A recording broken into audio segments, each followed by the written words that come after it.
there...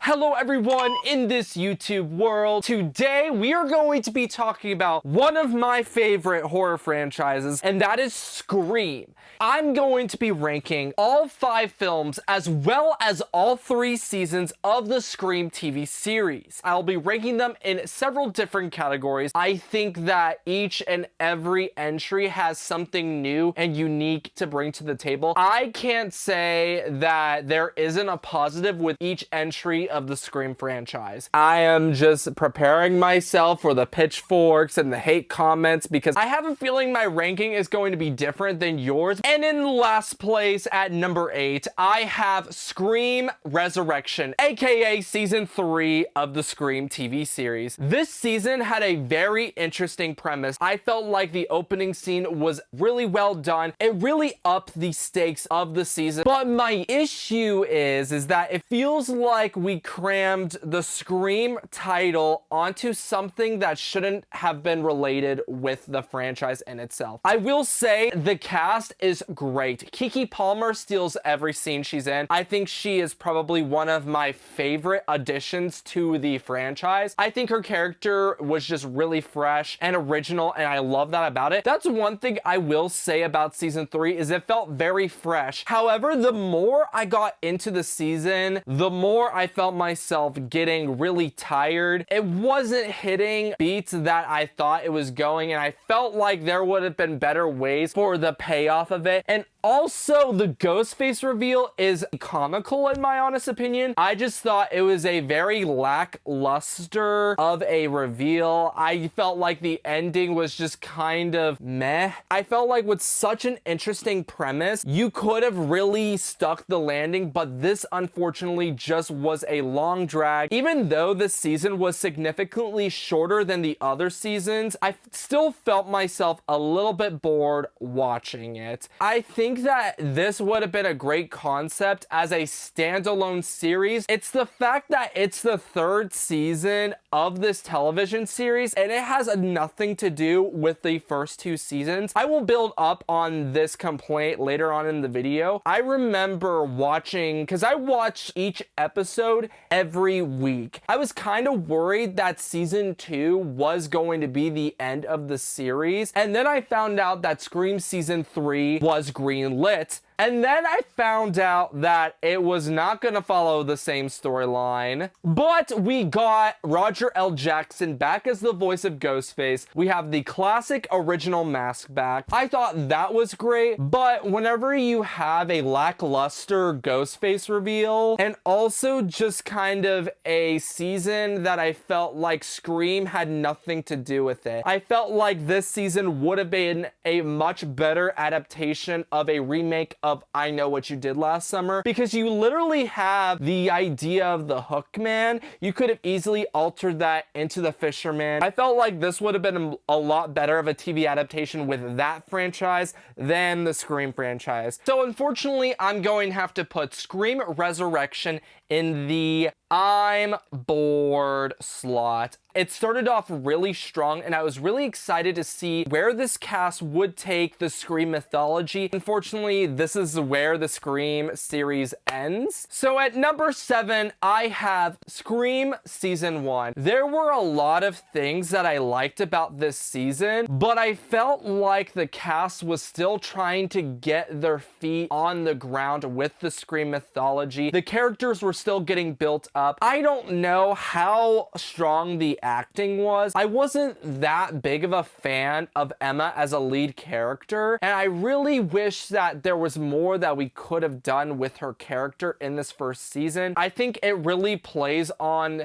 how sick and twisted the mythology of the Scream franchise can get. I really liked the way that we really took the kind of structure and the ideals of the the Scream franchise, but we applied it in a new sort of fresh sense. We don't have the classic Ghostface mask, which I'm actually okay with. I think it provides a really fresh take. It suffers much like season 3 because it doesn't seem like it needs the Scream name to exist. However, this TV series does earn the title of Scream, and I will get to that, but unfortunately I will have to put Scream season 1 in the it's good category. I actually enjoyed it. It kept me hooked in. I felt like the Ghostface reveal was very stellar. I really liked the way it played out. I was at the edge of my seat. Now, this is where the video might get a little controversial. We're gonna get into the Scream films. I go back and forth with number 6 so often, but right now I feel really comfortable at putting Scream 3 at number 6.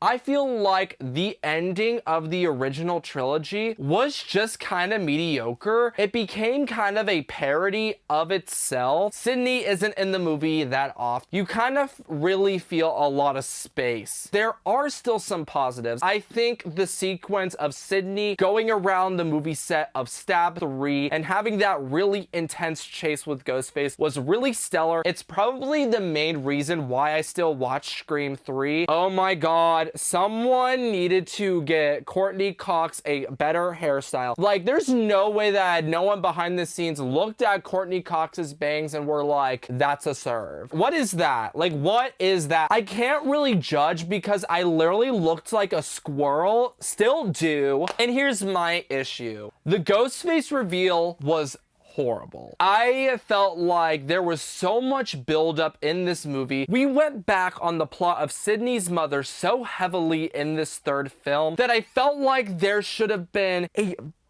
grander reveal. And I mean, whenever you're number 3 in this series, and Halloween Ends had this problem, there wasn't a grander sense of finality. However, I will say it has a really great ending for Sidney Prescott. I really like the way that it ended with her very just okay. You could tell that she has really healed and grown from her trauma. The Ghostface reveal really tanks this film a lot, because Roman and Sidney did not share a scene together until the Ghostface reveal. So Sidney had no idea who it was. Thus, you're taking one of the plot points of Scream being like, oh, it's gonna be someone you know. And he's like, oh, I'm your half-brother. I was the one who conjured up this whole plan. I know that there were some script rewrites because of real-life events, and I respect it on that standard. I heard some rumors going around that Matthew Lillard, that man is so attractive. Mr. Shaggy from Scooby-Doo. Anyways,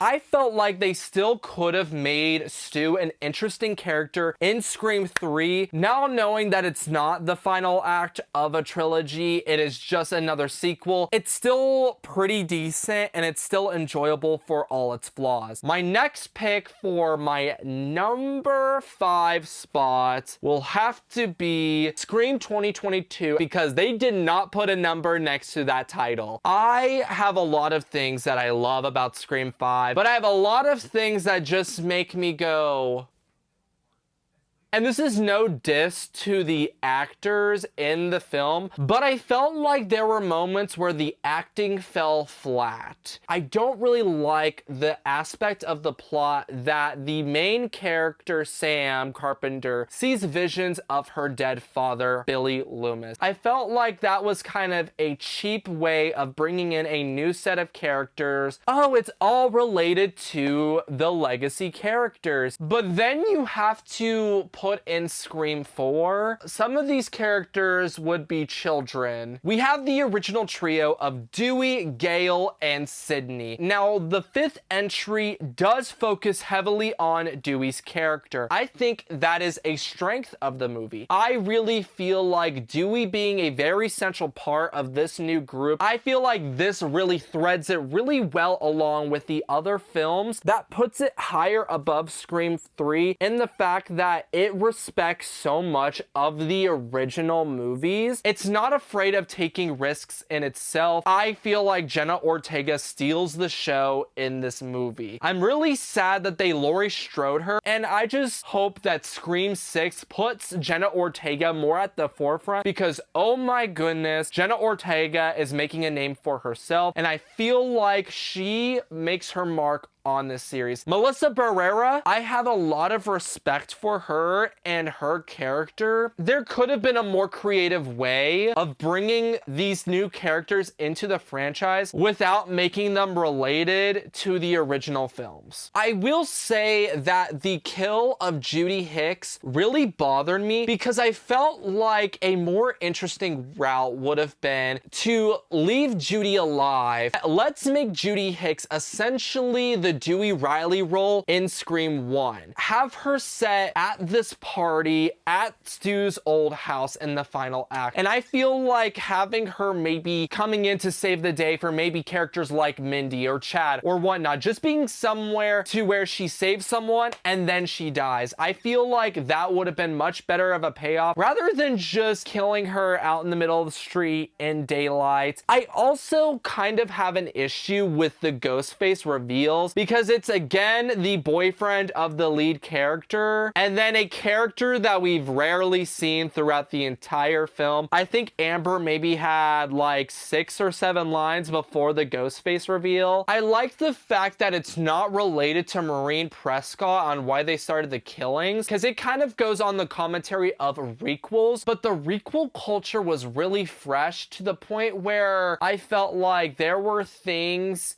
that it wasn't ready to be commentated on. I'm kind of hypocritical for saying that, because that is one of the positives of one of the films that I'm going to talk about later on down the road. So we're going to put Scream 5 at it hits the marks. I felt like it was bold for them to kill off Dewey. I felt like it was bold for there not to be an opening kill. I feel like Ghostface is a lot more brutal. You have some really great acting from Jenna Ortega. Dylan Minnette plays a really great character of Wes. He's probably my favorite addition to the new cast. Jasmine Savoy Brown, love her. Mason Gooding, I know him from Love, Victor, and he plays a very similar role in this. I just think the Ghostface reveal is a little lackluster in my opinion, and I really like the fact that there's a cameo from Dead Meat, my favorite horror commentators, and I'm really great that one of my favorite characters in one of the sequels is confirmed to be alive, and we will talk about this later on. At number 4, I'm gonna put Scream 2. Now, the one thing I will say about Scream 2, it is a phenomenal sequel. It hits all the marks of the original Scream, and it puts it in a new setting on a college campus. You have a new cast of characters, you have returning characters that are heavily focused on. We get commentary from the original movie. We have really great moments. However, the only reason why it's at number 4 is it doesn't really try a lot of new things, and I felt like with this franchise, with the first movie taking a lot of new and fresher takes, I wish the sequel did the same. I really love all the new additions to the cast. There are a lot of really interesting sequences in Scream 2. For an example, where Gail is in that sort of recording studio type of place. There's also the sequence with Sarah Michelle Gellar. I feel like she had an amazing chase sequence, and it really solidified her and really made her mark an icon that she would become. We love Buffy the Vampire Slayer. We love her performance in I Know What You Did Last Summer, and she fits perfectly in this franchise. Now, I am a little bit sad that this movie killed off Randy so early on and so easily, because I feel like there was more they could have done with this character this time around. I feel like they killed Randy off to up the stakes of the franchise, and I respect it for that. But I kind of wish there was more with this character. With the Ghostface reveal, I was kind of disappointed. And I understand it was interesting because there was this guy, like the effect of horror movies on someone's psyche. I mean, most of the Scream franchise will build off of that idea, but his character was so minor in this movie. It falls back on that same drawback in Scream 5 5 with Amber, where they're not featured that much in the movie, so their Ghostface reveal is just kind of disappointing. I would say Scream 2 is going to go into it hits the marks. There's a lot of great things to talk about with Scream 2. The opening was amazing. That movie theater setting was just interesting commentary at the time. It was the first time a Ghostface kill was done in such a public manner of that magnitude. So now we're at our top 3. At number 3, I'm going to put Scream Season 2. Oh my goodness. Scream Season 2 saved the entire Scream TV series for myself, but it also made me invested and a huge fan of where this franchise was heading on this platform. There is so much great to talk about with Scream Season 2, and what I like about it, it takes the concept from Scream 3 where there was a mastermind behind it, but it was actually a character from Season 1. So the Ghostface killer was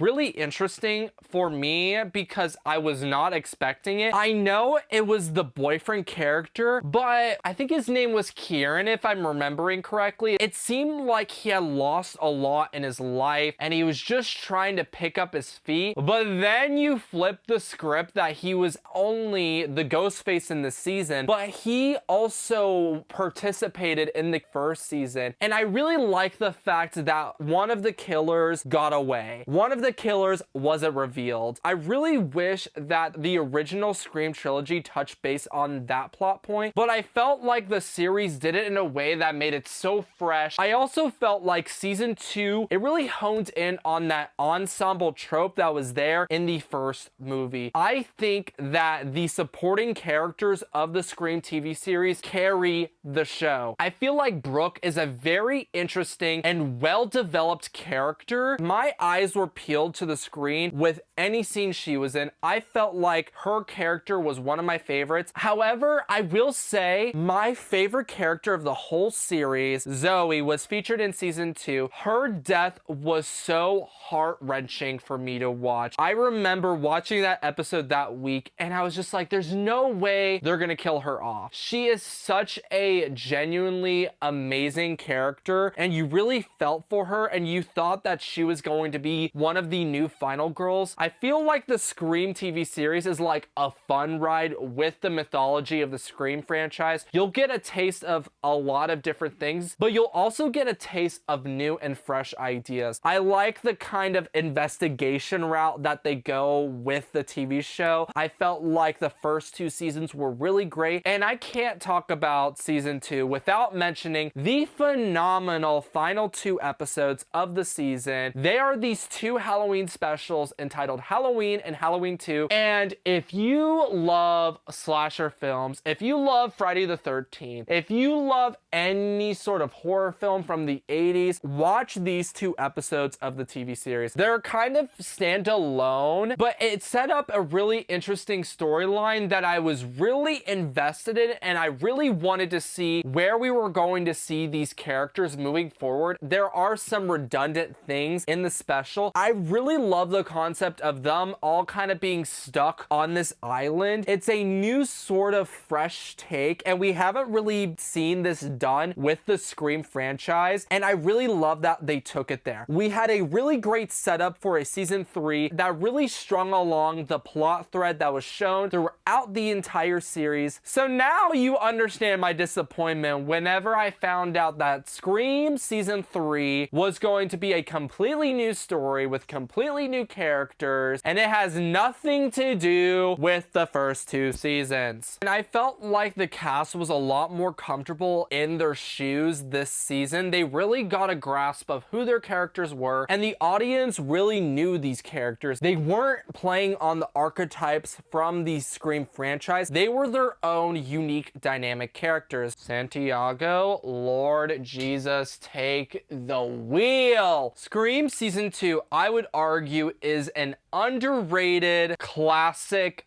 of the entire franchise. It was geared towards my sort of age range. The first 2 seasons aired on MTV, and I felt like it really did great of adhering to a certain age group at the time. And I feel like that's why season 3 ostracized the series so much, because it came out so long after the first 2 seasons. Like, I was still in high school whenever the first 2 seasons were coming out. I had just completed my freshman year of college when season 3 came out. So there was a really big gap in between season 2 and season 3. I hope one day that there is a solid conclusion to those characters and that plot thread, because I do really think it's an underrated masterpiece in the franchise. My number 2 spot, I'm gonna put Scream 4. I love Scream 4. The Ghostface reveal was shocking to me. I was not expecting it. Emma Roberts is an amazing actress, and she was a really pivotal actress in this era of cinema. So making her not only a main character in this film, but also the Ghostface killer. And also, I really like the fact that this also was another Scream entry that didn't fall back on the Maureen Prescott kind of motive behind everything. It was new, it was fresh, but it was still related back to Sydney. And I felt like Hayden Panettiere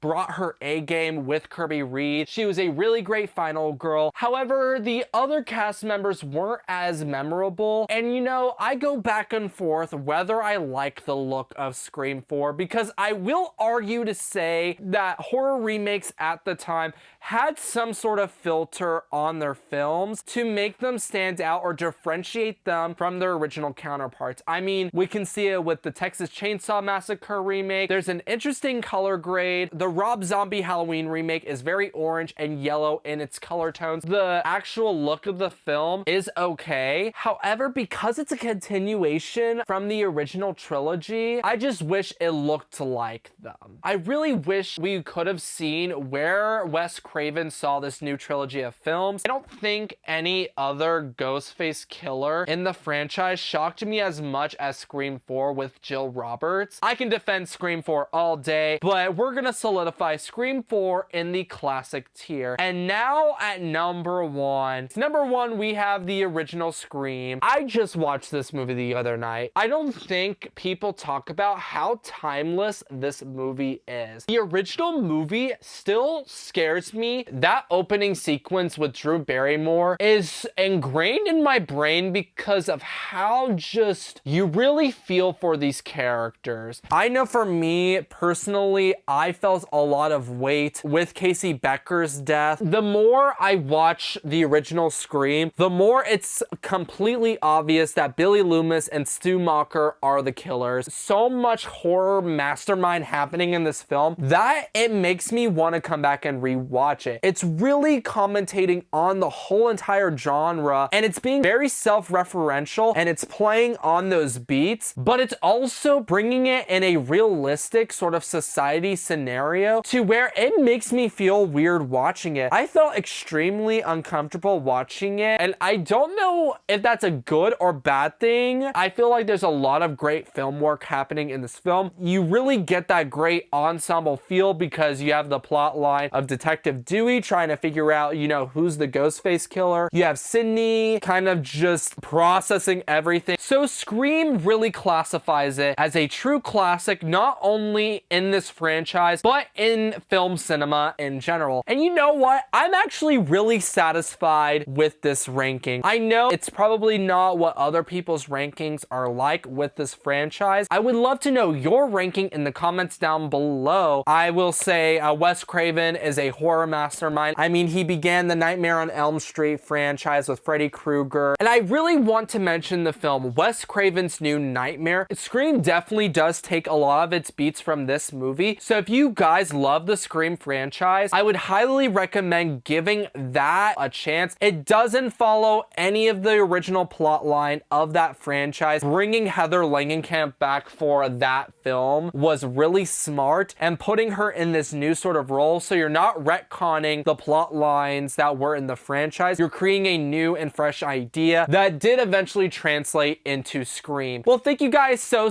much for watching my Scream ranking. So let me know in the comments down below if there's there's another horror franchise you would want me to cover, I have my tickets ready to see the new Scream. I'm getting the D-box. My seat will be moving with the film, and I'm super excited. I'm hopeful that I'm going to like it. I'm rambling, and I need to end this YouTube video. I love you guys so much. If you guys love my content, make sure you subscribe to my YouTube channel. Follow me on all my social media at TyTyWhitehead, and I will see you all in another video.